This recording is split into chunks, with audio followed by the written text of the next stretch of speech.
O programa que você ouve agora é uma produção da Central 3.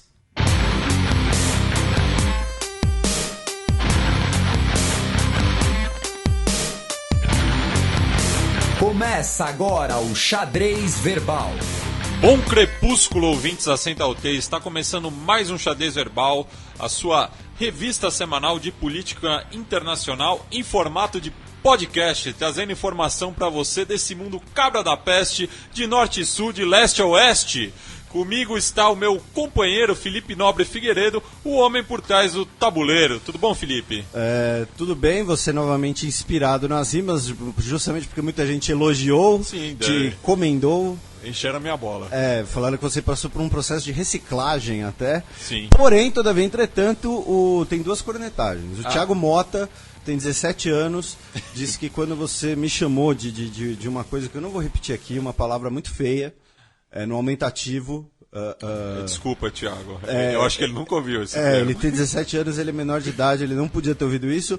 E o Pedro Otávio de Farias disse, eu não sabia disso também, tá? Então a culpa também é minha, que Who Let the Dogs Out é uma música misógina. Eu também não sabia. Porque os dogs da música são as mulheres feias. Eu achava que fosse que nem o ditado em português, tipo, soltar os cachorros. Então peço desculpas também, mas a Giovanna Eastwood, a filha do Clint, falou que cantou essa música no karaokê, que ele lembrou no programa. Então, né? Então, tudo bem. Você tá querendo dizer que como ela é mulher e cantou, então tudo bem, é isso. Ela só tá falando... não sou misógino, até tenho amigas mulheres. É isso. Não é isso, ela só tá falando que ela se lembrou da música e cantou no karaokê, então eu peço desculpas pra ela também, que passou uma mensagem errada. Um abraço pro professor Bruno Borges, da UERJ, que sempre nos recomenda para os seus alunos, inclusive. Um abraço para o nosso querido Tanguy, nosso professor de Relações Internacionais, junto com Casarões, visitantes aqui, ou consultores. O Tanguy também tem lá o Petit Jornal, e o Tanguy, ele também pediu para a gente divulgar o Fronteiras Invisíveis do Futebol sobre a Palestina, não sei. Porque explica a história do palestino do Chile, que ganhou do Flamengo, e o Tanguy, ele torce para algum outro time do Rio. Para um time rival. Então eu não sei direito porquê e tal, mas enfim, ele fez esse pedido, né? Então a gente recomenda que o Fronteiras Invisíveis do Futebol sobre o Palestina, sobre a Palestina. Saudações rubro-negras aos nossos ouvintes. E um abraço aí, professor Bruno Borges. Você vai ter professor universitário recomendando a gente, o negócio tá ficando feio. Crise no ensino, né? A crise do ensino. Falando em professor universitário que gosta da gente, a professora Ana Luísa, que estará no programa de hoje, me corrigiu dizendo que bombas de fósforo são proibidas em toda e qualquer situação. Um abraço para todos os nossos ouvintes que são internacionalistas, porque no último dia 26 de setembro foi o dia do internacionalista. Então, nossos ouvintes, como por exemplo a Marcele, lá de Porto Alegre, todos os nossos outros ouvintes internacionalistas, ou que estudam relações internacionais da graduação. O Marcelo Morikawa finalmente entendeu o que eu quis dizer. Quando eu te chamei de pródigo, na verdade eu queria dizer prodígio. A diferença é que ele disse que eu sou o Batman e você é o Robin. Que fim. Pois fim levou o Robin. Então, enfim, tá aí. A Natália Pessoni disse que sempre lembra da gente quando vê o Serra no Show do Milhão. Pra quem nunca vê esse vídeo, é o Serra respondendo perguntas do Show do Milhão. Mas então... porque tá em inglês, de South Africa. O Rogério, que gostou muito da participação da nossa querida Patrícia, trazendo os bastidores da Assembleia Geral da ONU e o cheiro dos donuts. E finalmente o Rodrigo Cardoso fez um comentário bastante extenso, bastante técnico, lá no chat Xadrez Verbal. Para quem quiser mais informações sobre petróleo, dá lá uma olhada, tá bem informativo. Em suma, eu troquei as bolas quando eu falei da exportação brasileira de óleo pesado e óleo leve. É o contrário do que eu falei. Eu queria mandar um abraço para o Vinícius Moleta, nosso ouvinte e calouro da FEFELESH, ele que entrou em 2007 na história, e é mais um ex-colega de curso que me reconhece depois, assim, ele já tá ouvindo o programa faz um tempo, mas de repente caiu a ficha que sou eu. Sim, sou eu, Ponta. Abraço. Porque, convenhamos, você era outra pessoa na graduação, né? Você jogava basquete, você era mais magro, você não tinha essa barba feia, Não. você era uma pessoa mais fiel a Deus, né? Você não usava nenhuma substância tóxica, tipo ter filho, entendeu? Então... Né? Ter filho vicia, viu? Meu Deus, isso significa o que eu acho que sim. Não, tá. não. Ah, tá. Pensei que teríamos outro. Não, mas eu sou viciado em Martim Cazu. Tô até fazendo um coração aqui com a mão. Ninguém tá vindo, mas eu tô vendo. Então vamos passar pro primeiro bloco do Giro de Notícias. Giro de Notícias. Notícia da última sexta-feira, dia 23 de setembro. Em visita a Cuba, primeiro-ministro do Japão se encontra com Fidel Castro.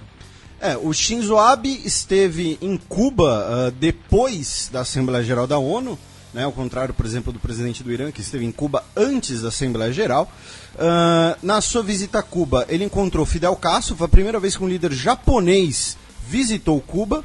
Eles conversaram sobre os testes nucleares da Coreia do Norte. O Fidel Castro chamou as armas nucleares de atrocidades. E eles lembraram também da visita que o Fidel realizou ao Japão em 2003, quando visitou justamente Hiroshima. E ele disse na ocasião, reafirmou a necessidade de acabar com as armas nucleares. Além disso, o Shinzo Abe encontrou com o Raul Castro, né, que é quem manda de verdade. E por que isso? Né? Porque ele é comunista? Porque ele foi para Cuba?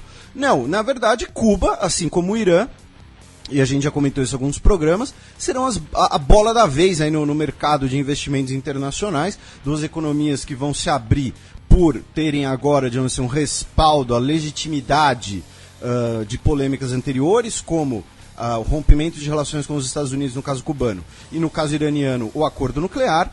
E aí agora, esses dois lugares, e no caso Cuba, serão disputados pelos peixes grandes, como Japão, como China, os Estados Unidos, né? E aí a gente volta àquela questão do Brasil já ter feito diversos investimentos em Cuba. O Brasil tinha uma margem de vitória anterior que não foi aproveitada, foi abandonada nos últimos anos, praticamente. Além disso, também envolvendo Cuba, Barack Obama anunciou que o Jeffrey De Laurentiis será o embaixador dos Estados Unidos em Cuba, o primeiro em 55 anos. Ele que já é o encarregado de negócios dos Estados Unidos em Havana, ou seja, apenas foi promovido.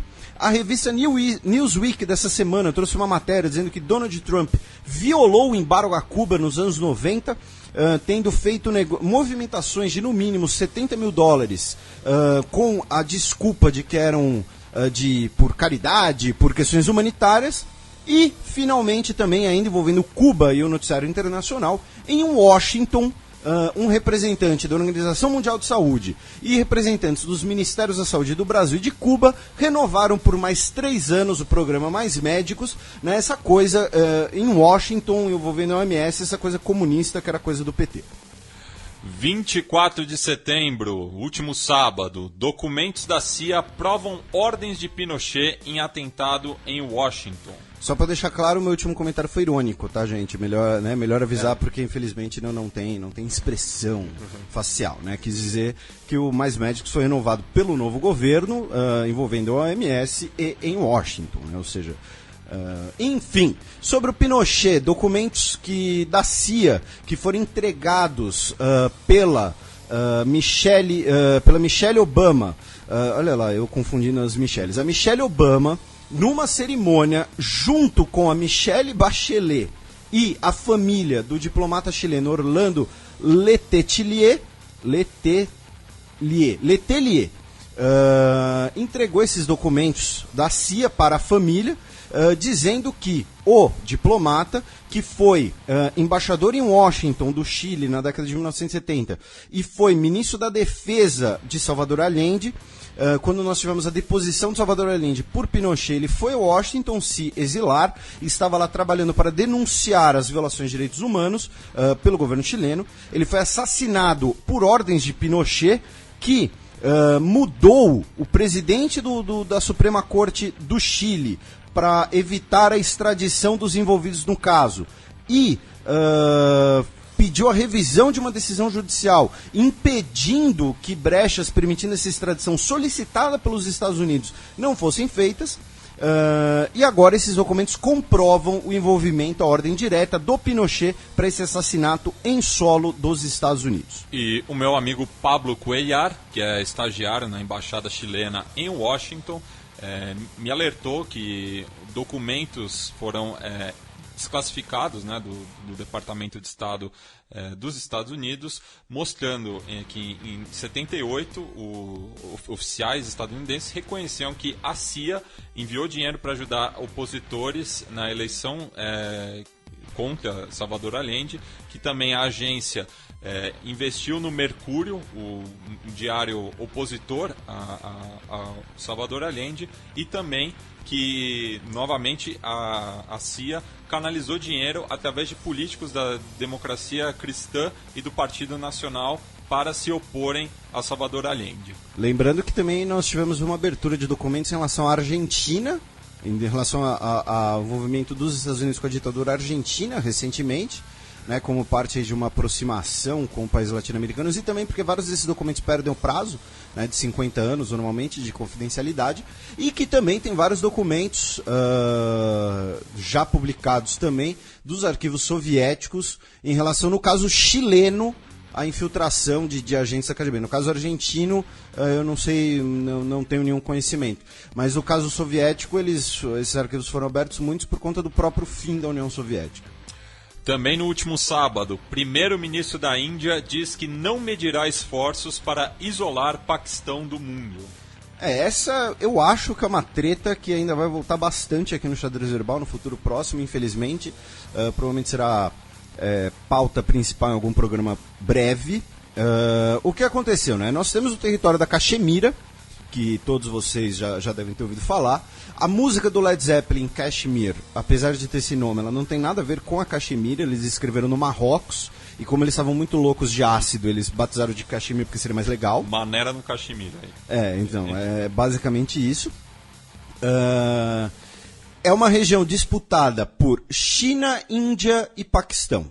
Se vocês perceberem, talvez seja a única região do mundo que é contestada por 3 potências nucleares, 3 países que têm a bomba atômica.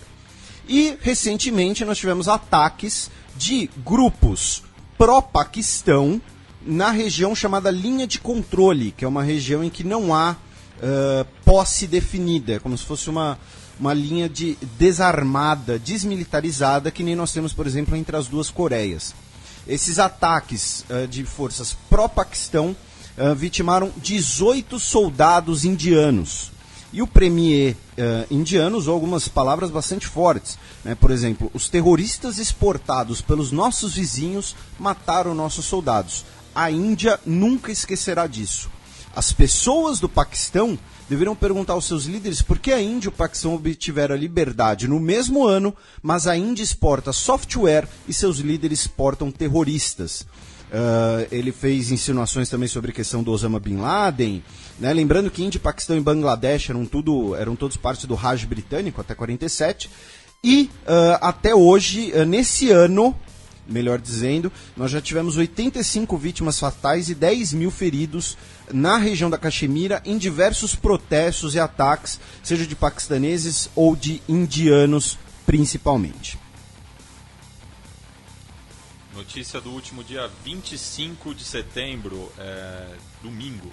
Escritor que postou charges sobre o Islã em rede social é assassinado a tiros. Um escritor e chargista jordaniano chamado Nahed Hattar foi assassinado no domingo em Amman, quando ele saía do tribunal onde ele estava sendo julgado pela difusão de uma caricatura considerada ofensiva ao Islã. Tudo isso é informação da agência oficial jordaniana, a agência Petra. Tá? Então não é uma teoria da conspiração, alguma coisa assim. O assassino que matou Hattar, ele foi detido, não teve sua identidade revelada nem sua motivação. O Hattar, ele tinha 56 anos, era cristão, e ele postou na página na sua página do Facebook uma charge que não era dele, que debochava dos extremistas do Daesh. O Hattar, na sua decisão, ele estava em liberdade condicional e muitos dizem que ele seria inocentado, né, que foi apenas uma acusação protocolar, porque ele disse que a charge criticava os terroristas e a forma que eles se imaginam no paraíso e que de nenhuma forma ofendia a Deus. Porém, ele foi julgado porque o Islã proíbe a caracterização humana, né? Essa era a base do seu julgamento. E falando também em extremista, né, os nossos ouvintes talvez lembrem quando a gente citou esse caso, o Ahmad Al-Faqi Al-Mahdi, do Mali, um ex-professor que tinha confessado o crime de destruição de patrimônio cultural no Mali perante o TPI, o Tribunal Penal Internacional, essa semana foi sentenciado a 9 anos de cana pelo seu papel na destruição de 9 mausoléus históricos no Mali. Vamos passar agora para a coluna aberta.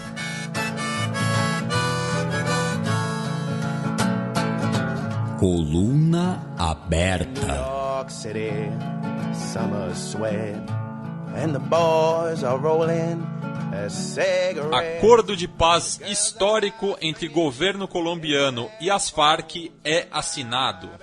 Então, meu caro Matias, agora vamos falar de quatro aspectos aqui. O primeiro é o mais factual.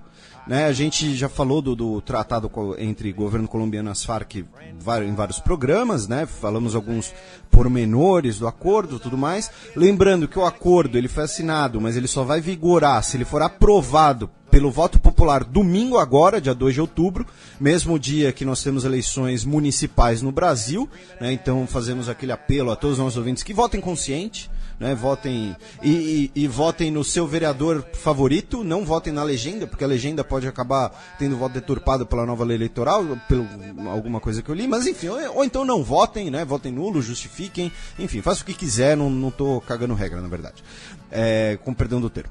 Vamos lá, parte factual.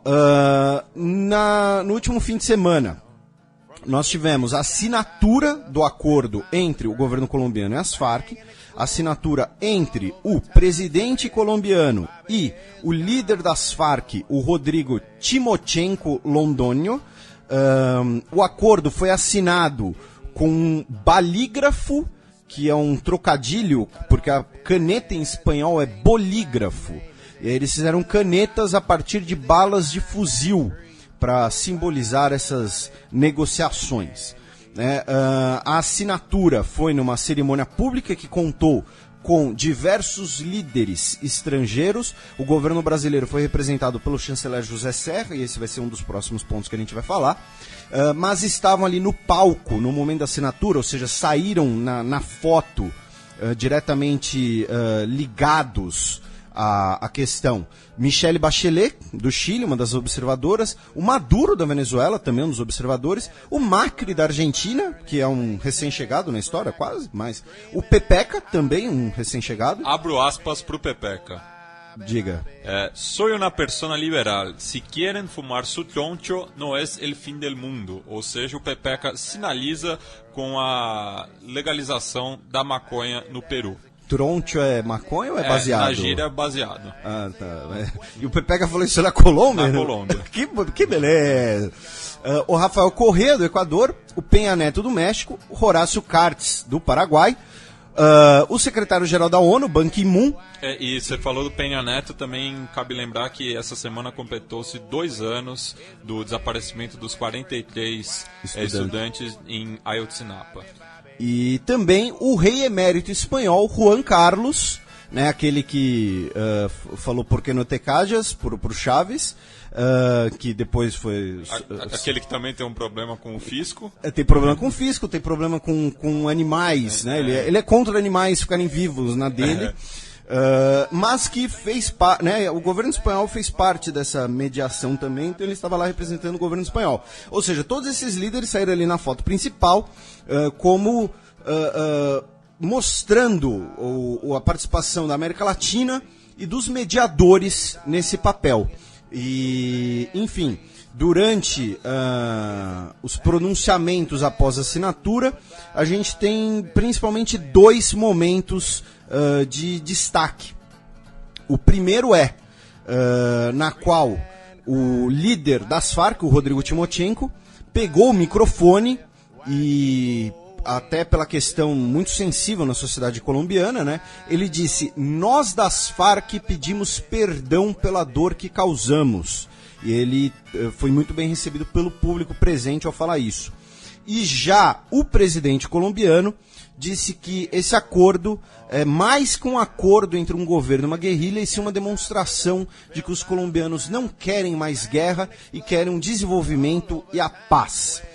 O Santos, que durante a manhã participou de uma homenagem aos militares, porque ele também é criticado um pouco pelos seus adversários, como Uribe, por dizerem que o acordo de paz é uma concessão de derrota, é inclusive uma ofensa à memória dos militares colombianos que morreram no conflito.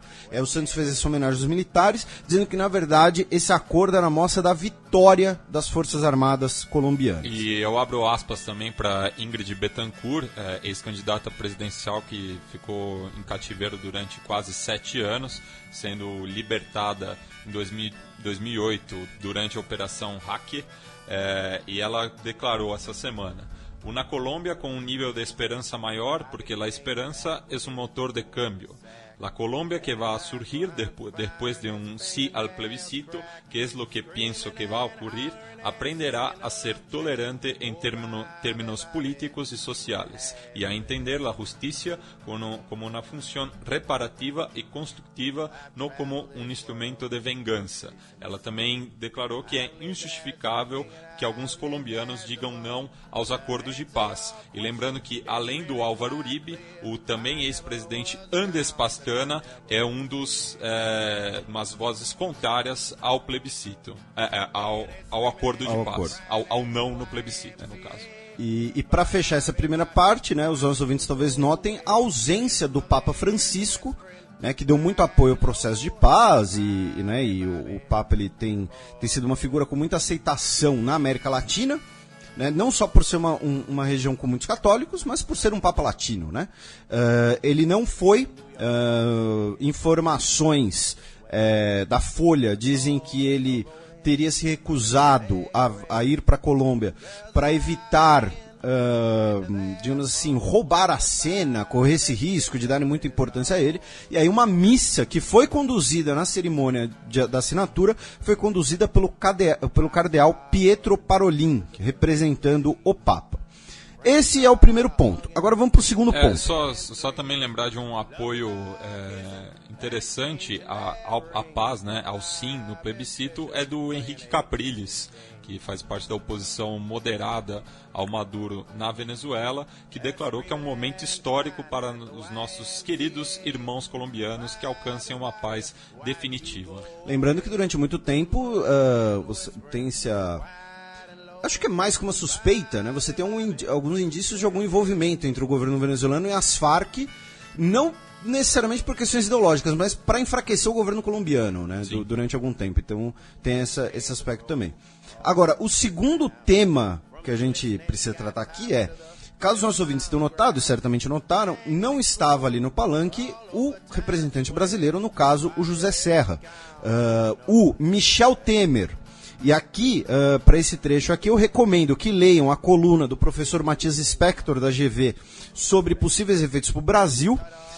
Leiam a coluna dele na Folha. Também na Folha, uma entrevista com o Frank Pearl, que foi um dos principais, o negociador-chefe por parte do governo colombiano. E algumas dessas informações aqui são de alguns posts do professor Matias Spector, que nós já tivemos o prazer de receber aqui no programa, alguns posts públicos dele, no Facebook dele, ficam lá para vocês verem. Que o Temer, ele tinha dito ao Santos, em Nova York, durante a ONU, que iria para a assinatura do acordo. Mas quando chegou a Brasília, desmarcou a sua presença, colocando razões internas para isso. E por que a gente está falando disso? Porque o Brasil, e segundo o próprio Frank Pearl, ou seja, o negociador-chefe, o Brasil, durante o governo Lula ainda, ou seja, estamos falando de 7 anos atrás, praticamente, 6 anos atrás, foi o principal iniciador, incentivador dessas conversas, levando mensagens extraoficiais em helicópteros brasileiros quando em intercâmbio de prisioneiros. E as negociações extraoficiais iniciaram em território brasileiro. E aí depois a negociação se deslocou para Cuba e o Brasil acabou se alijando. E aí o que o Matias Spector aponta é que, tanto no governo Dilma quanto agora no governo Temer, o Brasil acabou se ausentando do que talvez seja uma das principais negociações da sua vizinhança dos últimos 50 anos, né, que é o período do conflito, por assim dizer. Nós não tivemos a presença do presidente, o chanceler brasileiro, embora ele estivesse ali na primeira fileira, não está nas principais fotos, não está nas principais imagens. A Dilma, no seu último discurso na ONU, sequer mencionou as negociações quando elas já eram públicas. Então o Brasil ele acabou perdendo a posição que ele já tinha, né? O Brasil iniciou uma negociação e não colheu os frutos políticos disso depois, né? Acabou se omitindo, falhando nesse processo, especialmente após o governo Lula da chanceler do Celso Amorim. Que teve como uma das principais marcas justamente essa mediação a nível local, né? Sim, e você criar um fórum de diálogo local, sem muitas intervenções vistas como externas. Então fica aí.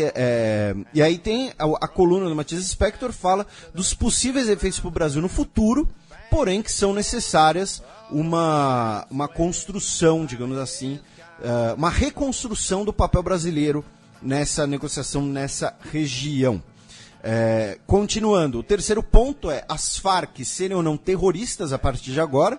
E aí são duas informações, basicamente. O John Kerry disse na Colômbia que os Estados Unidos ainda não estava pronto para retirar as Farc de sua lista de organizações terroristas, porém que pretendia fazer isso a partir do momento em que a Colômbia já não mais considerasse as Farc como terroristas. Ou seja, acho que ele deu a entender a aprovação, né, pelo voto popular. E ele declarou também que estava muito honrado, né, por estar presente durante a assinatura desse tratado, desse acordo de paz, que, segundo ele, bota fim à maior guerra contínua na América Latina. E outra coisa, só lembrando, outra coisa que o professor Matias Spector aponta no ponto anterior, em relação à falta de cooperação entre Brasil e Colômbia nesse processo, nos últimos anos, na última década, na verdade, a gente teve várias incursões das Farc em território brasileiro, né, por conta da fronteira da Amazônia e tudo mais. Várias delas são bem conhecidas, a gente já noticiou isso aqui, e sempre o exército brasileiro agiu de forma unilateral de expulsar essas incursões à bala, que tem sua razão. O ponto aqui não é o uso da força, o ponto é não ter uma articulação, uma comunicação com as instituições colombianas, que seriam as maiores interessadas nesse conflito, e até mesmo nesse uso da força. E continuando, em contraste com John Kerry, a chefe da diplomacia europeia, Federica Mogherini, disse que colocou que as Farc já estão suspensas da sua lista de organizações terroristas por 6 meses, considerando que essa negociação é benéfica para o povo colombiano, e assim que tudo for normalizado após os 6 meses, a União Europeia já tem um pacote de ajuda, incluindo um fundo de 600 milhões de euros para questões humanitárias e para questões de assentamento de refugiados internos. E, finalmente, o último ponto em relação a essa negociação é que agora, a partir desse momento, o governo colombiano anunciou que iniciou negociações em fase aberta com o Exército de Libertação Nacional, a ELN, né, a outra guerrilha que não está inclusa nesses acordos de paz. Se você quiser entender mais por que nós temos tantos grupos na Colômbia, temos também um Fronteiras Invisíveis do Futebol sobre a Colômbia, que é um programa que não é sobre futebol, tá, gente? É sobre história e política.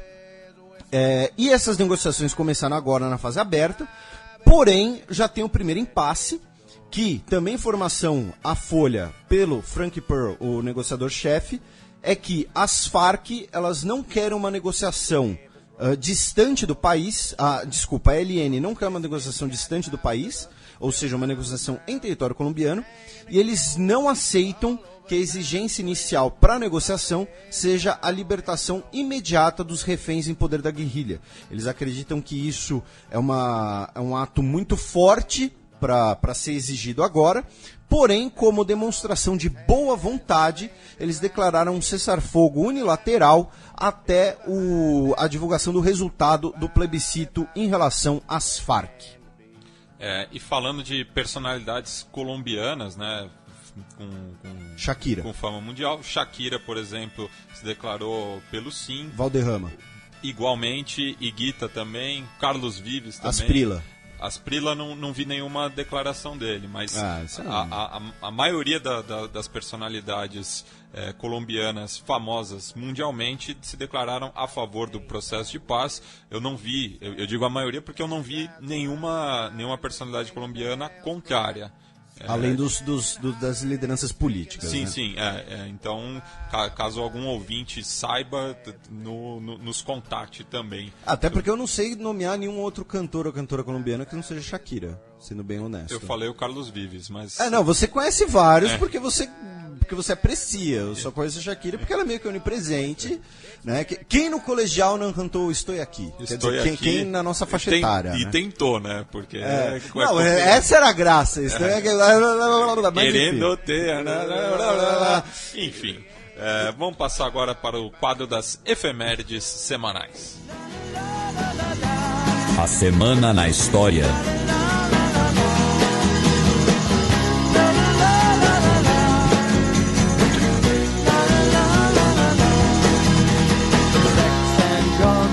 Rock 28 de setembro de 1066, há 950 anos, Guilherme o Conquistador invadia a Inglaterra. A invasão normanda da Inglaterra é um fato muito importante para a história inglesa, para a história do Reino Unido. Para quem gosta de questões como vikings, Idade Média, um fato essencial na história medieval inglesa. Para quem assiste, por exemplo, a série Vikings, o personagem Rollo, ele é o trisavô, tataravô, não sei, do Guilherme o Conquistador, isso é sério. Né? Eu sei que o personagem Rollo ele costuma despertar muitos suspiros do público feminino. E masculino também. Não, sem heteronormatividade. Estou falando por mim. Ah, tá, entendi. Eu ainda mantenho, né, minha esperança de um dia a Lagertha me querer, mas acho difícil. Mas, falando sério aqui, né, e quem quiser saber um pouco mais sobre isso, fica atento, terça-feira no YouTube, tá dada a dica. 30 de setembro de 1966, há exatos 50 anos, Botsuana declarava sua independência. Botsuana, que fazia parte do Império Britânico, depois entrou para Commonwealth, e Botsuana, que é o país com o maior IDH da África, maior renda per capita da África, embora seja um país minúsculo. Agora, por que isso acontece? Uma das razões disso acontecer... Não, Botsuana não é minúsculo. Botsuana é pequena. Não, tá acima ali da África do Sul. Você deve estar confundindo com Lesoto, com Suazilândia. Botsuana tem um território considerável. Minúsculo. Tudo bem. Desculpa os nossos ouvintes. Qual o gentílico de Botsuana? Botsuanês, não sei. Enfim. Agora, o que eu ia falar é que Botsuana também é o país africano com mais tradição democrática, né, de eleições livres, com sufrágio universal, sem uma democracia eleitoral em cima de uma ditadura racial como era a África do Sul, ou sem ditaduras sangrentas como várias outras que a gente teve. Então, tá aí 50 aninhos, data redonda da independência de Botsuana. E uma pesquisa rápida aqui dos gentílicos de Botsuana, o mais bacana é o Bechuano. Então a partir de agora me referirei aos nascidos em Botsuana como Bechuanos ou Bechuanas. 29 de setembro de 2006. Você se lembra, Felipe? Há 10 anos acontecia o acidente do voo Gol 1907. Aquele que se chocou no ar com um Embraer Legacy, que deixou 154 mortos. O Legacy estava criminosamente, né, com seu transponder, seu dispositivo de reconhecimento desligado.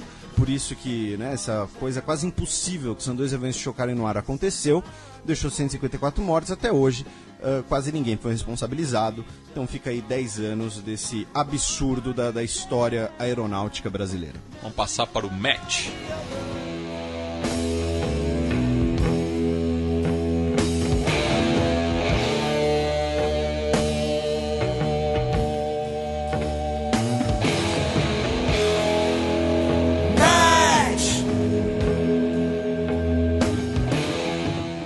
Congresso dos Estados Unidos derruba veto de Obama sobre lei do 11 de setembro. Já era uma... Né, a gente semana passada noticiou o veto, noticiou o veto do Obama e já era, né, um pouco bola cantada que esse veto seria derrubado. Foi a primeira vez que ele teve um veto derrubado no Congresso, faltando 4 meses para ele... menos de 4 meses para ele deixar o cargo. A chamada Lei de Justiça contra Patrocinadores de Terrorismo, que na sigla inglesa é conhecida como JASTA, né, ou seja, os espanhóis vão pronunciar JASTA, ou não, né, enfim, só um comentário idiota. Ele abre, né, um precedente para que cidadãos americanos, cidadãos estadunidenses, né, na grafia correta, possam processar governos, estados, que sejam considerados patrocinadores de terrorismo em atos que tenham a suspeita do seu envolvimento. Obviamente isso se refere ao 11 de setembro de 2001, na qual, muito provavelmente, nós temos uma participação, um patrocínio saudita por trás, até pela maioria dos criminosos, dos terroristas, serem de nacionalidade saudita, também há a possibilidade de envolvimento do governo saudita. O Congresso derrubou no Senado por 97-1 e na Câmara por 348-77. Ou seja, foi uma surra de ambos os partidos. E o senador democrata Charles Schumer, o líder do governo no Congresso, disse que derrubar um veto presidencial não é algo que se faz com leveza, mas era importante nesse caso que as famílias das vítimas do 11 de setembro possam buscar justiça, mesmo que isso cause alguns desconfortos diplomáticos. A questão é, na justificativa da Casa Branca, houve a alegação, baseada na questão de direito internacional, que essa lei pode perturbar princípios internacionais duradouros sobre imunidade soberana, colocando em vigor regras que, se aplicadas globalmente, poderão ter graves implicações para os interesses nacionais dos Estados Unidos. E aí, nessa parte de direito internacional, como a gente é burro, né, a gente pediu a ajuda da nossa querida professora Ana Luísa, professora de Direito Internacional, que vai explicar um pouco as contradições e principalmente o efeito cascata que isso pode ter no direito internacional. Bom crepúsculo, Felipe, Matias, ouvintes do Xadrez Verbal. Fico feliz por novamente estar com vocês para comentar temas de direito internacional. Dessa vez, para retomar uma notícia que o Felipe e o Matias já haviam comentado anteriormente e que teve repercussões interessantes nos últimos dias.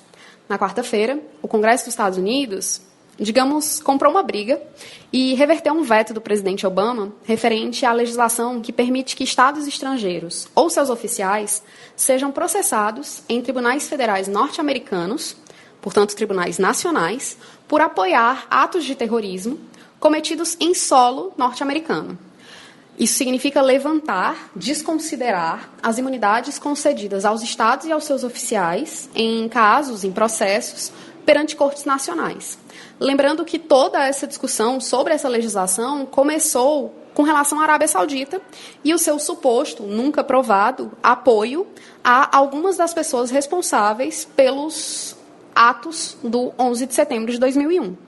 Mas o texto final da legislação fala em Estado estrangeiro, não restringindo, portanto, essa possibilidade unicamente à Arábia Saudita. O primeiro ponto que eu acho interessante de comentar é explicar essa possibilidade de um Congresso Nacional norte-americano reverter um veto presidencial. Isso faz parte do sistema de freios e contrapesos, ou checks and balances, que permeia a estrutura do Estado norte-americano, e essa possibilidade foi estabelecida pela própria Constituição norte-americana, no artigo 1º, seção 7, se não me falha a memória, e determina que, após um veto presidencial, uma lei poderia entrar em vigor, sem a sanção do Executivo, que ordinariamente é necessária para que isso aconteça. Para fazer essa revisão do veto presidencial, é necessário que pelo menos 2/3 de cada casa do Congresso votem nesse sentido. Vale dizer que isso nunca havia acontecido com Barack Obama, nesses mais de 7 anos na Casa Branca, e nas outras 9 ocasiões em que ele efetivamente exerceu esse poder de vetar legislação. Por curiosidade, O campeão de vetos, mas assim, de longe, é o Roosevelt, com centenas de vetos. E aquele que mais teve vetos revertidos é o Andrew Johnson, com 15 dos seus 21.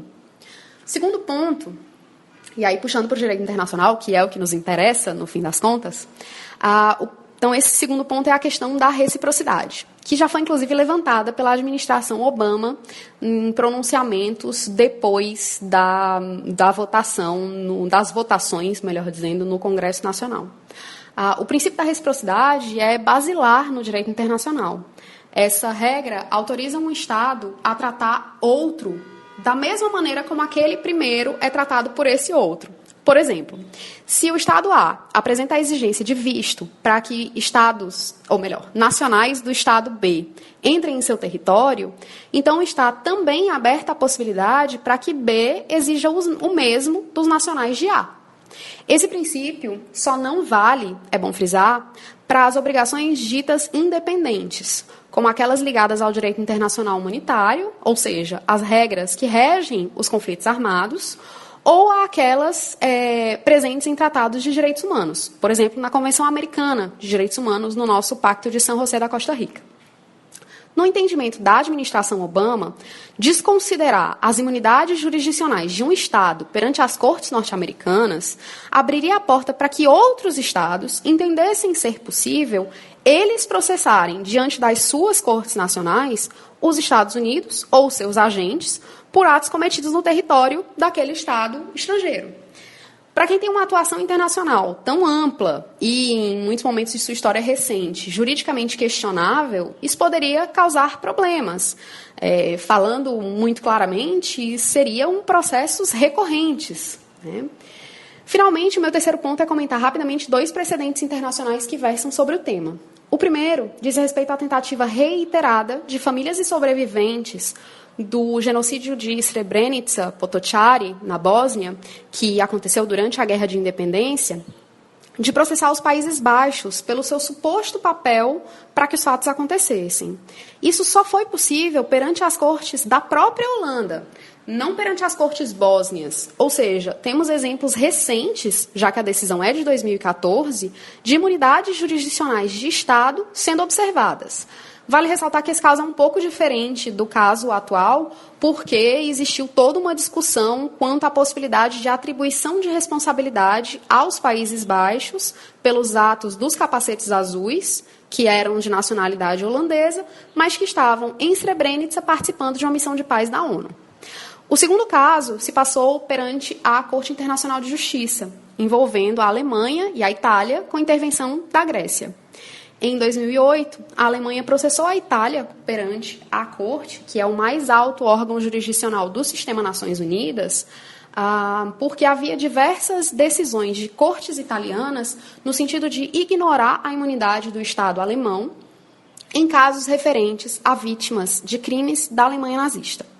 A Corte Internacional de Justiça, a CIJ, entendeu que a Itália agiu de maneira contrária ao direito internacional e que estava obrigada a tornar sem efeito essas decisões. Esse caso é interessante porque os argumentos italianos de então são muito semelhantes aos norte-americanos de agora. Os italianos falavam, primeiro, em fatos acontecidos no território nacional italiano, e aí a Corte entendeu que a teoria do territorial tort não se aplica a forças armadas durante a conduta de hostilidades. Fazendo uma comparação, fica uma primeira dúvida. Será que ela pode ser aplicada em casos de ataques terroristas? Ainda que não praticados diretamente ou envolvendo ou com suporte de entidades estatais estrangeiras, como é o caso, por exemplo, da Arábia Saudita, em que você tem nacionais sauditas envolvidos, mas nenhuma comprovação definitiva de envolvimento da Arábia Saudita. Eu acho complicado responder a isso de maneira definitiva nesse momento, principalmente quando a gente não tem, em direito internacional, sequer uma definição universalmente aceita para o crime de terrorismo, que dirá a questão da atribuição de atos praticados por indivíduos a um Estado. O segundo argumento da Itália dizia respeito à falta de reparações por violações graves de direitos humanos. E aí a Corte entendeu que há pouco suporte internacional, tanto em termos de convenções quanto de regras costumeiras, para a ideia de que a severidade de um crime pode afastar a imunidade. Entendeu também que não há prática estatal ou regra costumeira que determine que, mesmo regras cogentes, peremptórias, aquelas que não admitem derrogação em nenhum momento, sob nenhuma hipótese, ou, como a gente gosta de dizer em juridiquês, regras de jus cogens, que elas deslocam imunidades. Finalmente, a Corte determinou que entender que as imunidades se mantêm não significa dizer que não haja uma obrigação de reparação por parte da Alemanha. E aí uma última colocação, uma observação minha, é lembrar que a tal legislação permite também o processamento de pessoas, de agentes, de oficiais de um Estado. Isso poderia significar, por exemplo, um diplomata. Afinal, eles são agentes de um Estado que estão trabalhando no território de outro. E aí fica um questionamento meu, porque eu realmente não entendi qual é a intenção dos Estados Unidos. Será que isso significa que os Estados Unidos, para garantirem a vigência dessa legislação, vão denunciar, vão se retirar da Convenção de Viena sobre Relações Diplomáticas de 1961, que 190 países, inclusive eles, ratificaram, e que é baseada na prática estatal, em regras costumeiras, não escritas, que estabelecem imunidades jurisdicionais para diplomatas, por exemplo, mais uma consequência que essa legislação pode ter e que me parece não está sendo discutida nesse momento. E aí eu devo dizer que, mais uma vez, sem querer puxar a brasa para a minha sardinha, mas já puxando, o direito internacional resolve questões complexas, ou ao menos lembra que elas têm que ser discutidas, né? Chama a atenção do direito interno de coisas que não são tão simples quanto possam parecer à primeira vista. Como sempre, agradeço o espaço concedido e fico às ordens para esclarecer mais alguma dúvida que surja. Até a próxima. Além disso, aí, além dessa questão do efeito cascata, a gente tem, né, como a própria Casa Branca apontou, abre um precedente perigoso para os Estados Unidos. Né? Porque vamos supor que a família de alguma vítima da ditadura Pinochet no Chile, para ficar no exemplo que a gente deu no programa de hoje, decida processar os Estados Unidos por ter apoiado esse governo. E aí essa violação de direito humano serviça como um ato de terror, um crime contra a humanidade. Lembrando que o próprio Pinochet, uma época, chegou a ser julgado por crime contra a humanidade. Né? Então, abre primeiro esse precedente perigosíssimo, especialmente do ponto de vista das potências mundiais, digamos assim, que costumam ter mais interesses nisso. E segundo, temos aquele problema que a gente já comentou aqui, que é talvez o principal problema, que é o fato da Arábia Saudita ter contra os Estados Unidos uma bomba econômica.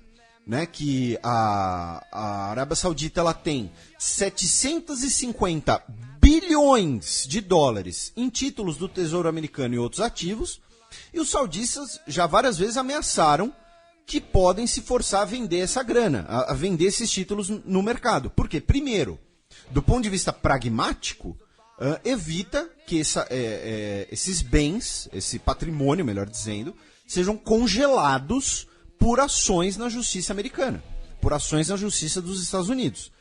E, principalmente, essa grana, esses títulos, se jogados no mercado de uma vez só, tem o efeito de uma verdadeira bomba econômica, porque vão jogar o valor desses papéis lá embaixo.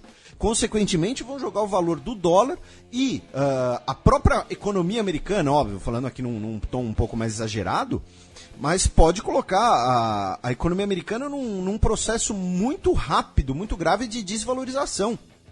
Pois se esses papéis forem todos jogados ao mesmo tempo no mercado.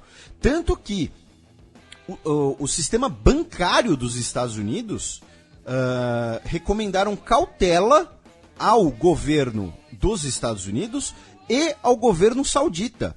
Né? E isso é uma matéria da Financial Times, uma matéria publicada pela Financial Times, sucursal de Dubai, justamente. Né? Só o Banco Central Saudita, ou seja, ligado diretamente ao governo saudita, tem 170 bilhões em títulos do Tesouro dos Estados Unidos. Então, coloca centenas de bilhões de dólares em risco de liquidação. Né? E aí eu abro aspas pro banqueiro citado nessa matéria. É possível que cada instituição ou pessoa ligada ao governo saudita ou à família real tenha de retirar seu dinheiro de todos os bancos com sede nos Estados Unidos.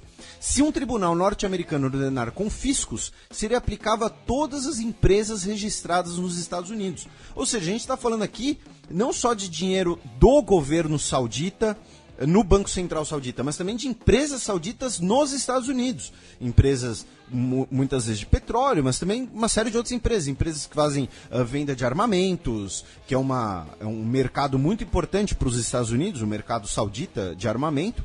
Então é um precedente bastante complicado, não só para a política dos Estados Unidos, como também arriscado para a economia dos Estados Unidos, já que a Arábia Saudita tem, usando um termo bem realpolitik, como dar o troco. Né? Ou seja, no fim das contas, é muito provável, é muito possível que, na ânsia de fazer uma imagem com o eleitorado dos Estados Unidos, né, na qual o assunto 11 de setembro é extremamente delicado, os congressistas americanos estão dando um tiro no pé por populismo, por fazer essa média. E, além disso, nos Estados Unidos, essa semana a gente teve o primeiro debate direto entre os dois principais presidenciáveis, Trump e Hillary. Alguns nossos ouvintes assistiram ao vivo no Twitter, na Band News e tudo mais. Eu assisti o compacto do compacto, porque eu estava bem sussa de ver esse show de horrores, para ser sincero.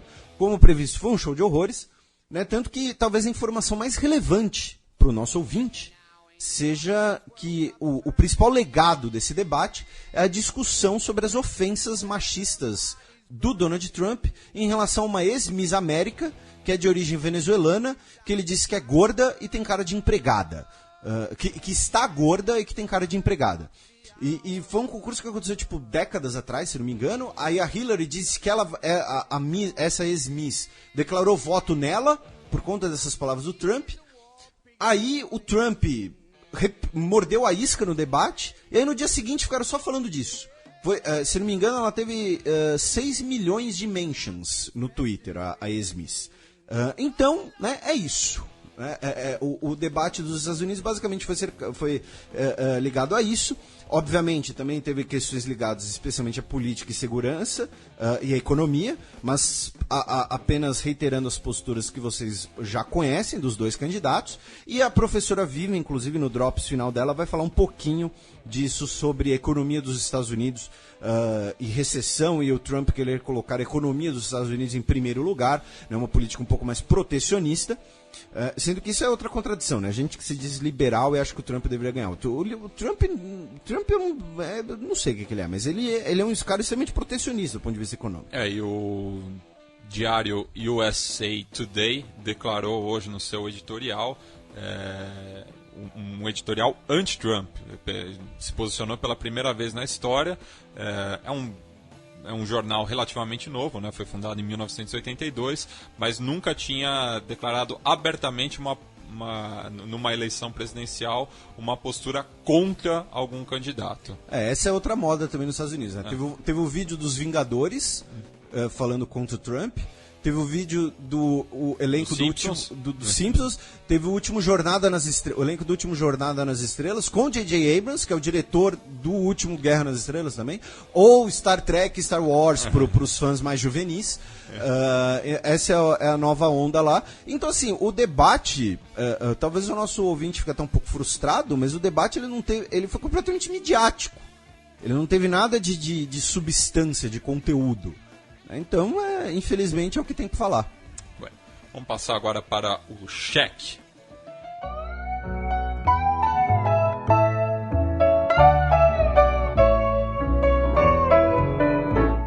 Cheque.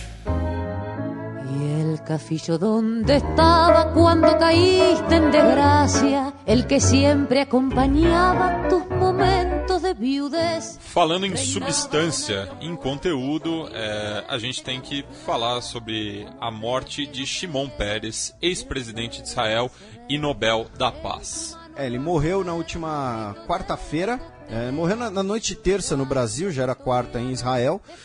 Inclusive eu fiquei sabendo quase imediatamente por conta lá do curso em Israel. Um dos coordenadores do curso mandou mensagem no WhatsApp. Ele morreu aos 93 anos. Ele que nasceu na Polônia. E aqui a gente vai primeiro fazer um pequeno retrospecto, né, da sua carreira.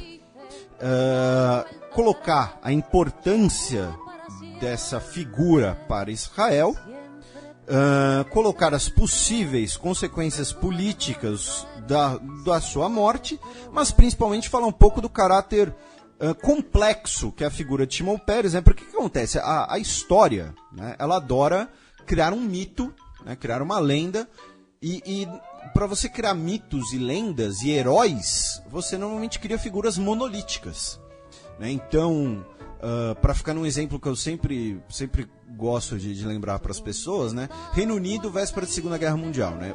Quando a gente pensa Winston Churchill, herói britânico, foi eleito pelos britânicos o Briton of the Century, né, numa votação popular da BBC, na qual o Dedé do Vasco ficou em 63º.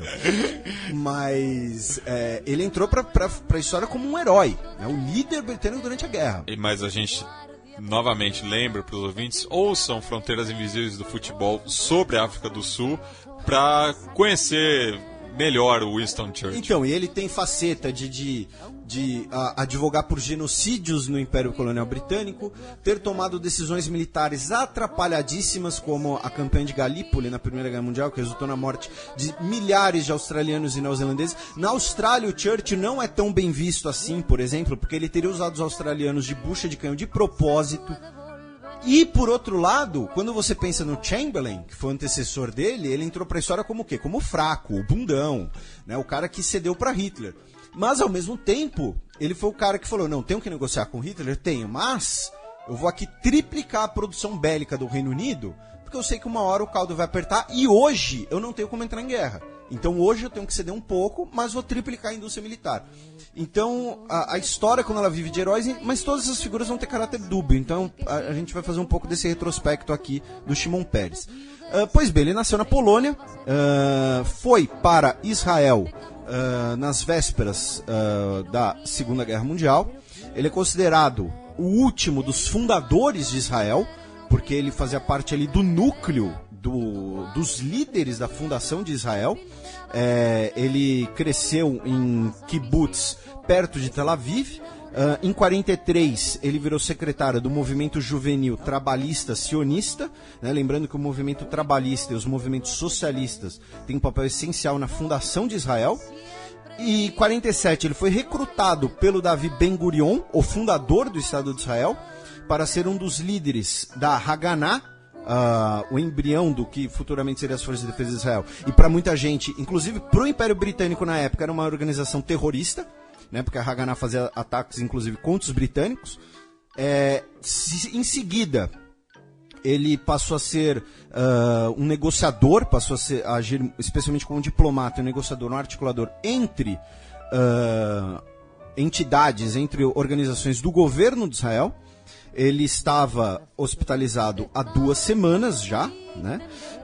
E, além desse breve histórico, ele foi premier de Israel, interino em 77, interino em 95, e entre 84 e 86 ele fez parte do governo de unidade nacional. Foi quando Israel não conseguiu uma maioria clara no seu parlamento, então havia como se fosse um revezamento de premiers entre os diversos partidos. Ele foi presidente de Israel entre 2007 e 2014, lembrando que Israel é uma república parlamentarista, ou seja, quem manda é o premier, o primeiro-ministro, e o presidente é o chefe de Estado, uma figura muito mais simbólica e mediadora, um cargo que caiu muito bem para ele, dizem justamente porque ele tinha essa figura, ele tinha essa aura de ter bom trânsito em diversos setores da sociedade.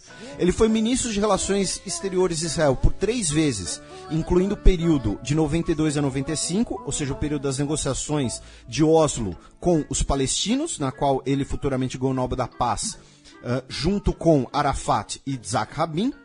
Ele foi ministro da Defesa por 2 vezes, e o ministro da Defesa em Israel é um cargo importantíssimo, e ele esteve no parlamento entre, eu não estou de sacanagem, tá, cara ouvinte, entre 59 e 2007.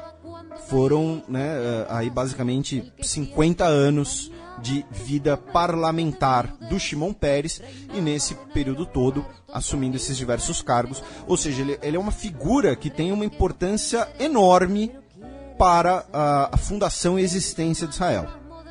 Agora vamos lá, para essa figura complexa que ele se tornou. Se a gente olha pro histórico do Shimon Peres, ele foi o idealizador da campanha militar do Sinai em 1956, durante a crise do Canal de Suez. Ele foi o idealizador das campanhas de assentamentos, que hoje é um dos principais problemas, uma das principais pautas de negociação entre Israel e Palestina. Ele, segundo uma revista digital israelense-palestina, a 972, ele foi o homem que participou de quase todas as decisões ruins da história de Israel, ruins sob o ponto de vista palestino. Ele foi descrito em obituários como o arquiteto da ocupação. Ele foi caracterizado pela Al Jazeera como, no seu obituário, o título é Pacificador ou Criminoso de Guerra? Interrogação. Ele também foi responsabilizado e citado nesse obituário da Al Jazeera como o responsável pelo massacre de Cana, no sul do Líbano, que em 96, quando ele era o premier, forças israelenses atacaram um complexo das Nações Unidas que matou 106 civis libaneses, 117 civis libaneses e 4 soldados das Nações Unidas de Fiji ficaram feridos, e ele era o premier, e principalmente nesse aspecto dele ser o negociador israelense com o governo dos Estados Unidos. Ele era um negociador especialmente de compra de armamentos. Ele é o pai do programa nuclear israelense. E isso também e novamente, para muita gente isso é bom, para muita gente isso é ruim. Lembrando que essa semana, alguns dias atrás, vazaram e-mails do ex-secretário de Estado dos Estados Unidos, Colin Powell, dizendo que Israel tem 200 nukes para jogar no Irã a qualquer momento. Ou seja, o que todo mundo já sabia, né, mas confirmado. Por outro, aí podem pensar, mas essa é uma perspectiva dos árabes, essa é uma perspectiva contra a sua postura na defesa de Israel. Perfeito, essa é a primeira faceta. No meio, a gente vai ter a faceta que dentro de Israel, ele sempre foi visto como um negociador hábil, porém, justamente por isso, um cara extremamente ardiloso, né? Um cara extremamente manobrável, tanto que ele sofreu 5 derrotas eleitorais. Ele nunca foi premier de Israel eleito, por exemplo. Ele sempre sofreu diversas derrotas eleitorais por não passar para a população israelense a confiança, digamos assim, necessária, por não passar a ideia de uma pessoa que poderia cumprir o que almejava, o que desejava. E agora do outro lado, né, isso é o meio, do outro lado, a sua faceta é de um negociador, um defensor da paz, um intermediador do diálogo entre Israel e os palestinos, como seu papel nas negociações de Oslo, que lhe rendeu um Nobel da Paz. Em 96, ele fundou o Centro Peres para a Paz, que inclusive eu visitei um campo de futebol lá desse centro, que tem sua sede hoje em Tel Aviv, mas tem vários centros de convivência. A ideia desse centro é criar polos de convivência entre crianças israelenses e crianças palestinas. E como presidente, né, ele defendeu também a postura de Israel de negociar e de criar principalmente elos econômicos entre judeus e palestinos. E aí ele muitas vezes era criticado por, na verdade, criar apenas mão de obra barata para empresas israelenses. Mas, ou seja, dá para dizer, talvez, dá para sintetizar que até os processos de paz ele tinha uma faceta, a partir dos processos de paz ele passou a ter outra, ou então que ele sempre teve essas duas facetas, que elas são mistas, ou então de que uma é para tentar enganar a outra. Enfim, fica aí ao cargo do nosso ouvinte, né? Mas, de fato, morreu uma pessoa importantíssima na história recente mundial, e ele vai entrar no panteão aí de lendas. É importante a gente, né, sempre ajudar a não mistificar um pouco, digamos assim. Agora, saindo dessa biografia dele, nós temos aqui alguns outros aspectos importantes sobre Israel. E um deles derivado diretamente da sua morte, tanto que o Haaretz Haaretz é um jornal israelense, chegou a dizer que o Shimon Peres conseguiu a sua última vitória em sua morte. Por quê? Porque o funeral do Shimon Peres, que está acontecendo nesse exato momento, enquanto gravamos o programa, se tornou uma reunião de líderes mundiais. Né? Cerca de 80 líderes de governo foram até Israel prestar suas homenagens e participar do funeral, além de outras figuras de importância histórica, como por exemplo Bill Clinton, que foi o primeiro figurão, digamos assim, internacional a prestar suas homenagens ao Shimon Peres. E nesse encontro de lideranças internacionais, nós tivemos o encontro entre Mahmoud Abbas, o presidente da Autoridade Palestina, presidente do Estado palestino, e Benjamin Netanyahu, o premier de Israel. O Abbas, ele assim que soube da notícia, ele enviou uma carta de condolências à família do Peres, dizendo que o líder israelense era uma perda para a humanidade e para a paz na região.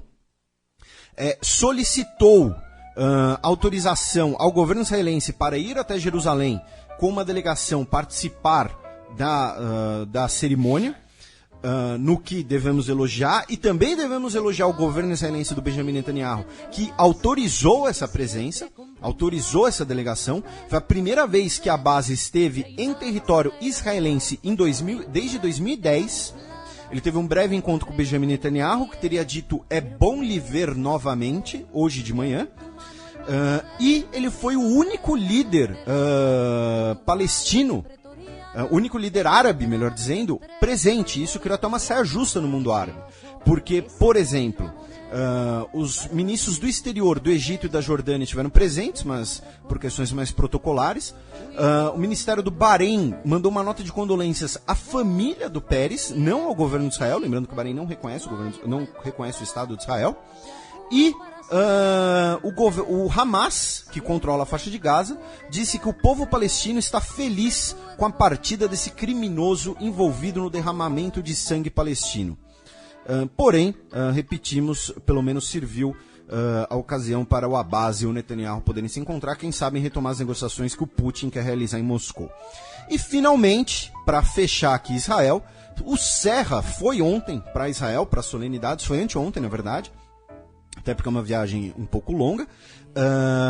O Serra estará presente lá e o novo embaixador escolhido por Israel para o Brasil voltou a desagradar o Itamaraty. Nós tivemos o caso do Dani Dayan, que a gente conversou bastante sobre isso aqui, e agora o novo embaixador escolhido por Israel, o Yossi Shelley, causou um pouco de embaraço nas relações. Por quê? Porque o Shelley ele foi proibido pela justiça de exercer funções públicas até o ano passado por ter sido condenado por fraude e falso testemunho. Ou seja, o governo brasileiro considera que apontaram um cara meio ficha suja para a embaixada daqui. Vamos ver como isso se desenrola. E em relação a Israel, Shimon Peres, é isso. Vamos passar agora para o segundo bloco do Giro de Notícias. Giro de Notícias.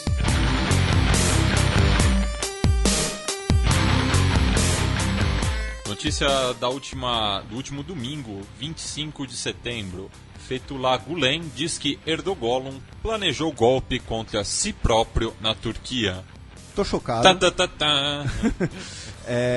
Então, o Fethullah Gulen, que é apontado pelo Erdogan como o mentor do golpe, como o cara que quer derrubá-lo, e é líder do movimento, o Hizmet. Virou batata quente agora, né? Disse que agora ele tem certeza que foi uma obra do próprio Erdogan.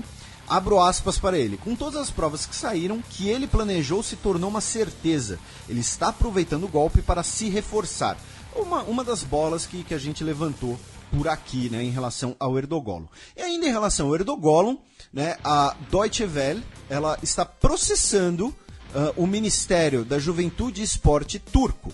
Por quê? Porque foi realizada uma entrevista entre o apresentador Michael Friedman e o ministro.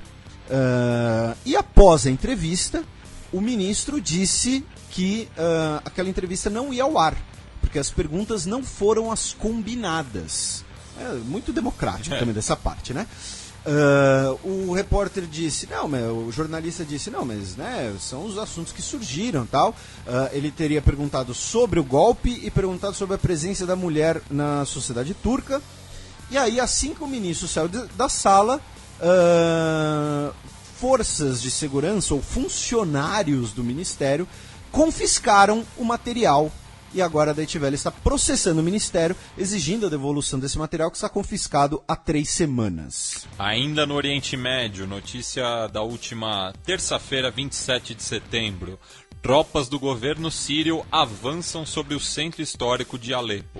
Alepo que está na situação do cerco, né, como vocês bem sabem. Agora teve esse avanço das tropas sírias sobre o centro histórico de Alepo, que é uma das cidades mais antigas do mundo. É patrimônio histórico da humanidade, é onde fica a mesquita de Umayyad, que é considerada uma das mesquitas mais importantes do mundo, e que teve o seu minarete destruído em 2013, durante bombardeios, ou seja, né, a guerra na Síria levando não apenas vidas, não apenas uma sociedade, mas levando também muito patrimônio histórico, como a gente já comentou antes. Ainda em relação à Síria, a Rússia foi acusada de crimes de guerra no Conselho de Segurança das Nações Unidas.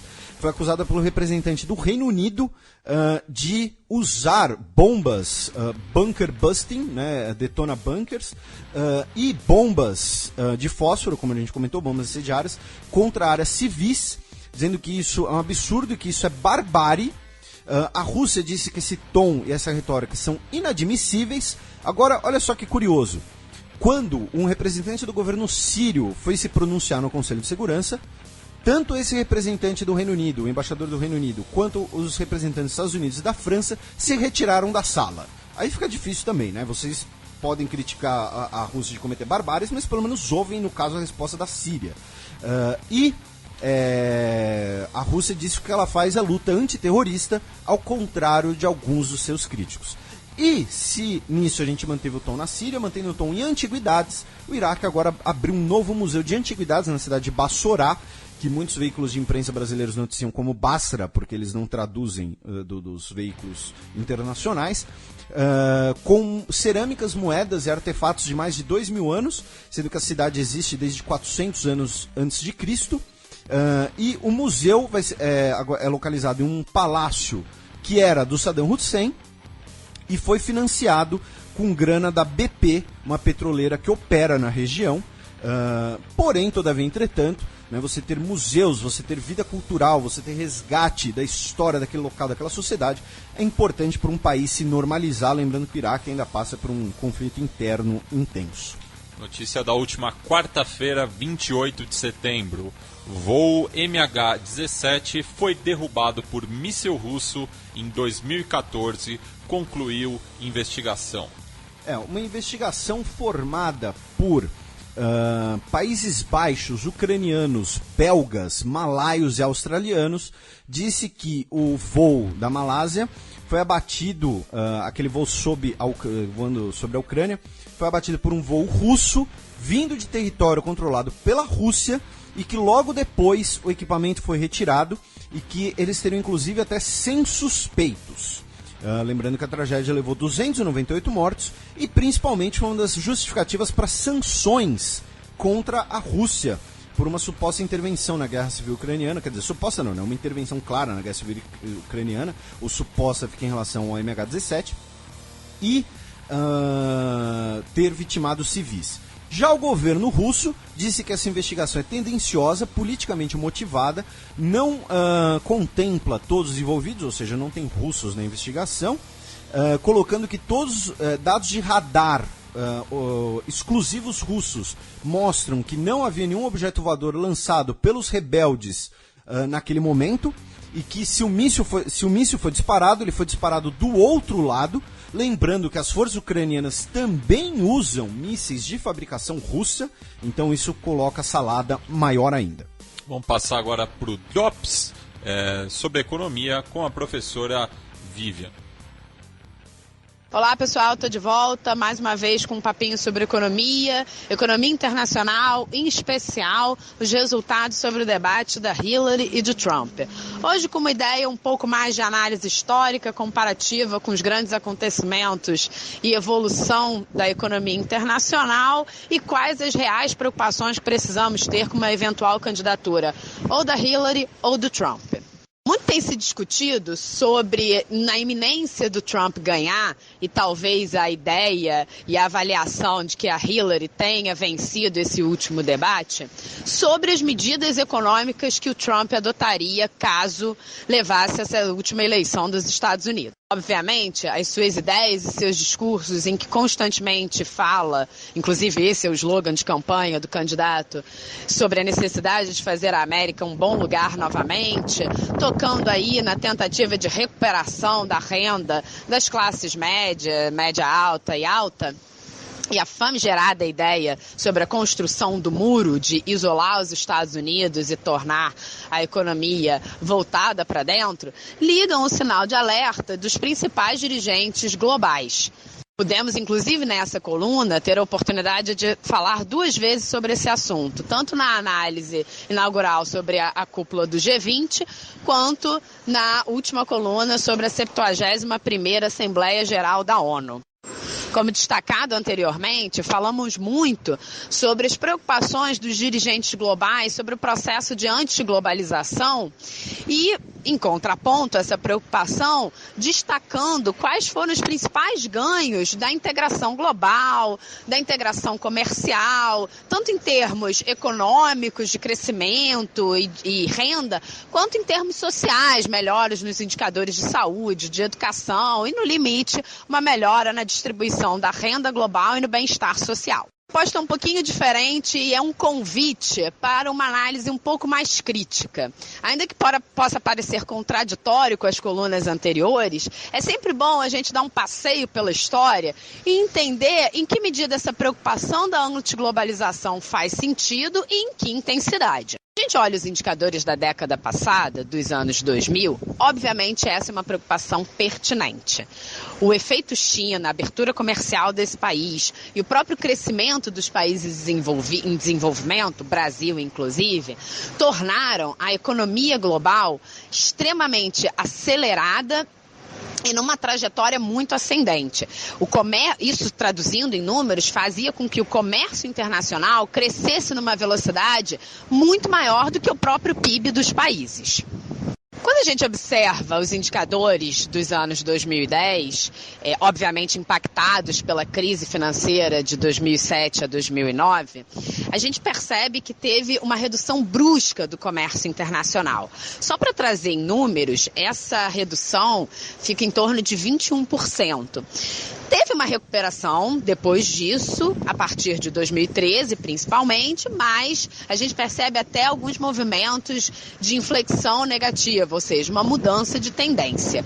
E o que esses números trazem em termos de avaliação? Que estamos vivendo um processo de fechamento das economias. Novamente, já trouxe em outras oportunidades, principalmente no discurso em tom de despedida do Barack Obama, toda essa preocupação com esse fechamento. Mas vamos dar um passeio pela história e tentar comparar o que está acontecendo agora com o que aconteceu ao longo do processo de construção econômica. Se você estudou história ou na escola ou na faculdade, se você teve a oportunidade de fazer história econômica no seu curso de graduação ou tem interesse em ler sobre o assunto, a gente observa 2 momentos muito distintos entre a primeira Revolução Industrial e a segunda Revolução Industrial.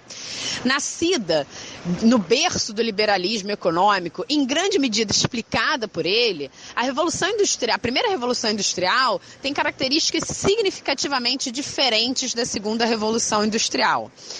Toda a ideia de que a Grã-Bretanha foi protagonista nesse processo pelas suas características e formações econômicas e que a possibilidade dos agentes livremente negociarem, livremente produzirem, tornou esse movimento possível, fez com que essa própria região perdesse protagonismo para o momento seguinte, a segunda Revolução Industrial. O que eu quero dizer com isso tudo é que, na história, a gente pode avaliar todos esses acontecimentos de uma forma pendular.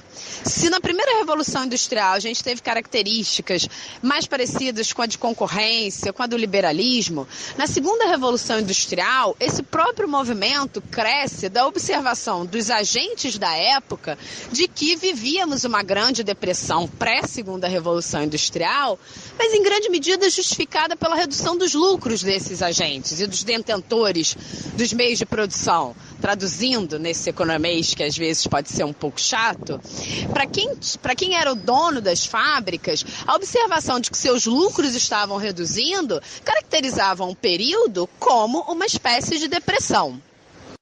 Mas será que isso de fato é uma depressão? Ou não é apenas uma acomodação natural do processo de crescimento econômico? Será que, se a gente parar para pensar, não é esperado que, inicialmente, nas aberturas econômicas, nos processos iniciais do crescimento econômico, a gente tenha uma aceleração da atividade e logo depois a gente não observa uma estagnação? Vou fazer aqui um comparativo bobo só para tentar entender e traduzir um pouco do que eu estou falando. Qualquer atividade que a gente comece, seja um estudo, seja uma leitura, seja uma atividade física, seja até uma dieta, né? A gente inicia devagar, é verdade, construindo, mas assim que a gente pega o ritmo, a gente dá uma aceleração no nosso desempenho. Então, eu sempre comento com os meus alunos, quando vocês começam a fazer uma lista de exercícios, os primeiros exercícios vocês acabam errando um pouquinho, mas logo depois vocês aceleram e fazem vários ao mesmo tempo acertando. Mas aí vocês percebem que numa determinada hora vocês erram um sinal, uma conta boba, e aí é hora de dar aquela parada, tomar um café, uma água e voltar a fazer o exercício. É claro que isso é uma comparação muito extrema, muito primária, mas isso faz com que a gente entenda um pouco essa dicotomia analítica. Tempo que algumas das principais vozes de análise econômica tratam desse processo de antiglobalização de uma forma muito alarmista e preocupada com os rumos econômicos, e isso é em grande medida reforçado pelos candidatos em alguns países, e de modo emblemático, Donald Trump nos Estados Unidos, ou pelas próprias decisões econômicas de alguns países. Quando a gente olha por outro lado, a gente pode observar que talvez esse movimento de estagnação seja até um processo natural, um processo de acomodação das nossas atividades. Para encerrar essa coluna, então, eu quero propor um desafio analítico para vocês. Se antes, nos outros programas, eu vinha trazendo a preocupação e a análise sobre o processo de antiglobalização e fechamento das economias e quais os impactos que isso poderia causar, hoje eu trouxe uma análise um pouco diferente, de, na verdade, pensar se esse não é um processo natural. Se de fato a gente está passando por um ciclo. Nos anos 2010 tivemos um pico de crescimento e agora simplesmente estamos acomodando esse processo. Novamente com um paralelo da primeira Revolução Industrial, diagnóstico de uma grande depressão e a segunda Revolução Industrial, o desafio que eu queria propor para vocês é o seguinte: qual será o próximo grande passo? Bom, se a gente faz uma análise histórica, a gente observa isso. Depois da primeira Revolução Industrial e do processo de Grande Depressão, esse diagnóstico dado, a segunda Revolução Industrial trouxe elementos e formações econômicas muito distintas da primeira. Estruturas de mercados distintas, novos precursores nesse processo, novas formas de negociar, novas formas de desenvolver, e a partir daí, como a gente costuma dizer, o resto é história. E agora? Qual será o nosso grande impacto em termos de crescimento e desenvolvimento econômico? Fica a pergunta para o final de semana e uma ótima semana para vocês. Breaking News! Presidente das Filipinas se compara, meu Deus, a Adolf Hitler. É isso mesmo que vocês leram. Não tem mais o que dizer. E assim, ele se comparou no sentido positivo. Ele disse: Hitler matou 3 milhões de judeus. aqui nas Filipinas temos 3 milhões de dólares.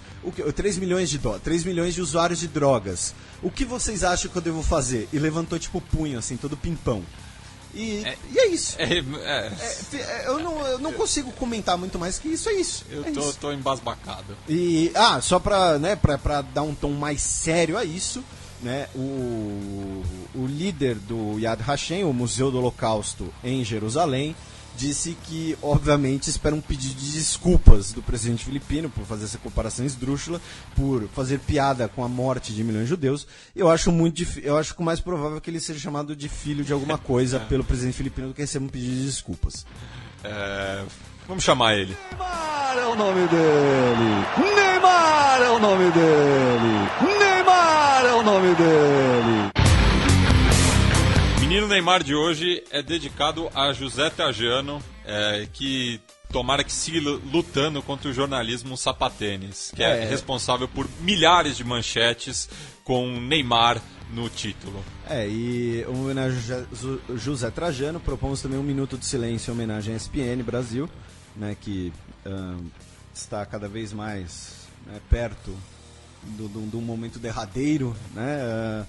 Sei que temos amigos e ouvintes que trabalham na ESPN, inclusive. Nossa solidariedade. Então tá aí o registro. Pra quem não entendeu o que a gente quer dizer, tudo bem, é pra ficar meio grafado mesmo, mas enfim. Mas o menino Neymar dessa semana, quem mandou foi o ouvinte Vitor Pipolo. Ele é uma brincadeira, caso a Raquel seja ouvinte e fique brava com a gente, tá? É apenas uma brincadeira que a gente tem nos programas. Mas o prêmio vai para a Raquel Krahenbull. O Krahenbull, não sei a pronúncia, desculpem, da Globo News, que é correspondente da Globo News em Washington. Por quê? Porque ela retweetou um tweet, ficou ótimo, mas ela comentou assim: Trump já ameaça desistir dos debates, sendo que o tweet que ela retweetou dizia que Trump estava ameaçando desistir dos debates caso Hillary confirme presença, né? Ou seja, dizendo que ele não queria, na verdade, debater, e era justamente um tweet do The New Yorker, que é uma revista satírica dos Estados Unidos, uma espécie de Charlie Hebdo deles. Inclusive, são umas polêmicas bizarras também. Né? A própria Piauí, por exemplo, é uma pretensa New Yorker brasileira. Então, a Piauí também faz esse tipo de brincadeira para fazer uma comparação para nós. O Piauí ainda tem o Piauí Herald, né? Só que a jornalista Globo News, ela retweetou, comentou como se fosse fato. O print não perdoou, e ela depois deletou tudo mais, mas o print não perdoou, então tá aí o menino Neymar. Como eu disse, Raquel, se você nos ouve, é só uma brincadeira, um abraço pro Guga Chakra. Vamos passar para os peões da semana.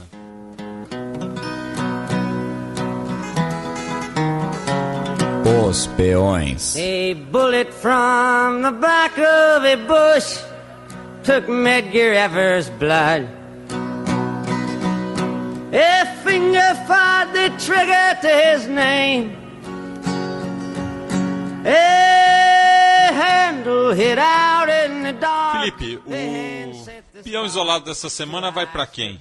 O peão isolado dessa semana vai para a UEFA, a entidade europeia do futebol, que multou o Celtic da Escócia porque a sua torcida, em solidariedade, num jogo pela Liga dos Campeões, sua torcida levantou várias bandeiras da Palestina. A torcida do Celtic, que tem muita proximidade com alguns movimentos de autodeterminação, por assim dizer, já levantou fundos, fez campanhas para levantar fundos para instituições palestinas, e eles levantaram bandeiras da Palestina durante um jogo, e a UEFA colocou isso como uma demonstração inapropriada, política inapropriada, e multou eles. Agora a questão eles levantaram bandeiras da Palestina, não foi bandeiras do Hamas, não foram bandeiras de morte a Israel, de destruição do Estado de Israel. Vamos supor, um torcedor do Paris Saint-Germain, que seja muito fã do Lucas, leva uma bandeira do Brasil pro estádio. Ele vai ser multado por isso? Não vai. Então por que multar a bandeira da Palestina? Inclusive o jogo foi contra o Hapoel Beersheva e os ouvintes que escutaram o Fronteiras Invisíveis do Futebol, citado pela terceira vez nesse programa, mas sobre Israel, sabem que os clubes Hapoel justamente são mais liberais. São mais tolerantes, são ligados às classes trabalhadoras, inclusive não com o Hapoel Beersheba, mas o Celtic tem, a torcida do Celtic tem uma amizade com o Hapoel Tel Aviv, enfim, acaba não sendo nenhuma uma provocação ao Hapoel, mas sim ao Estado de Israel, no caso. Não é nenhuma provocação. Olha, a Palestina existe, tá com a bandeira deles. Então, enfim, se fosse a bandeira do Hamas, por exemplo, eu até entenderia. Mas assim, aqui é uma coisa que eu não vou lembrar. Mas quando os turcos fizeram lá a bandeira do sultão degolando o grego, eles multaram os turcos? Não sei. Não lembro. Então, mas entendeu? Se fosse alguma coisa assim, até ia. Mas não é o caso. Então tá aí peão isolado para a UEFA. E o peão promovido? Peão promovido vai para a Colômbia, né, que finalmente assinou o acordo com as Farc. Na Colômbia, no geral, a sociedade colombiana, o povo colombiano, que consigam decidir se querem esse acordo no domingo e que sua decisão seja respeitada e que eles consigam, esperamos nós, estabelecer a paz na sua sociedade. Óbvio, a gente tem várias discussões sobre se isso reconhece as Farc, se isso é uma vitória colombiana, uma derrota colombiana, se as Farc são uma organização criminosa que não deveria ser tolerada, mas o fato é, muito provavelmente a população colombiana, que é mais envolvida com isso, está cansada dessa guerra, desse conflito, e como nós dissemos, esperamos que a decisão soberana deles no domingo seja respeitada, seja ela qual for. Então tá aí, peão promovido para Colômbia. E durante o programa fiquei pesquisando de mais personalidades colombianas favoráveis ao sim.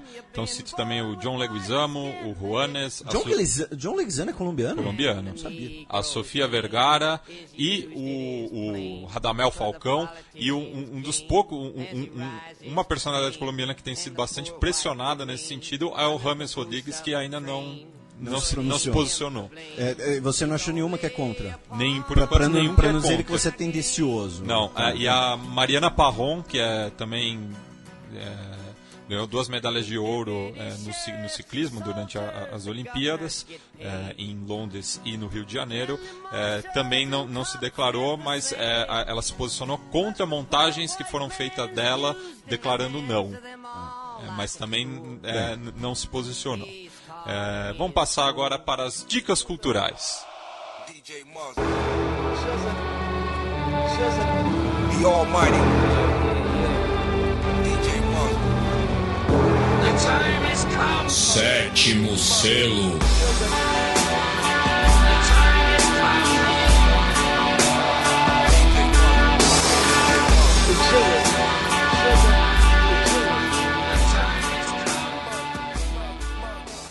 Felipe, qual é a boa para os nossos ouvintes? Então, eu separei uma dica cultural que eu vou dar, mas já que a gente comentou do John Leguizamo, eu vou acabar dando 2. O John Leguizamo tem um filme com ele que é muito legal, que eu gosto, que é engraçado. É uma comédia com drama, com romance, enfim, é filme para ver com o seu Significant Other abraçadinho no Netflix. Para o Wong Fu, obrigado por tudo, Julie Newmar. Ele, o Wesley Snipes e o Patrick Swayze fazem 3 drag queens. Sim, vocês ouviram direito, Wesley Snipes de drag queen.